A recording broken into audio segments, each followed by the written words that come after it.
Hi, I'm John Wayne Falbey. I write thrillers that have become bestsellers on Amazon and do pretty well on iBooks too. I just got off a long, hard bike ride, but while I was riding, I was thinking maybe I can share some of what I've learned on how to be successful when you do your own self-publishing. So I thought I'd share that with you. The thing I think that's important to remember before you get started is that you got to be really serious about this, because the odds are you're not going to succeed. But people do succeed. I'm living proof of that. But here's some metrics to keep in mind. About 2% of writers, whether they're self-published, traditionally published, about 2% actually make a living from their writing, so they don't have to have a day job. But still, there's no reason why you can't be in that 2%. Another metric, last year, 2015, over 2.25 million books were published. 2.25 million. Most of those were self-published. Most of them were not traditionally published books.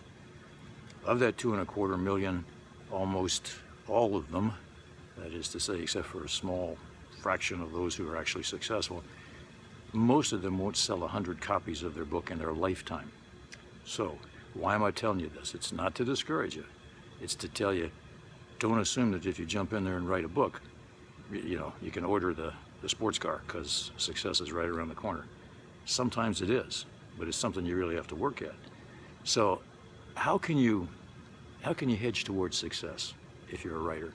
Well, the best advice I've heard, and I've heard it from a bunch of different successful writers, write what you love, not what you know. So for example, for a long time I was an attorney, but I didn't like practicing law. I did fine at it. It was a good living, but I didn't like it. I sure as hell don't want to write about it. And yet, somebody like John Gresham writes legal thrillers and he makes billions. I wouldn't. My books wouldn't be worth a damn because my heart wouldn't be in it. So I'm more into, spies and political thrillers and military and techno than I am practicing law or anything else. So that's what I write about. I write what I love, and it's worked for me. And I hope it works for you. And I'll be back again on YouTube one of these days to share some more tips with you.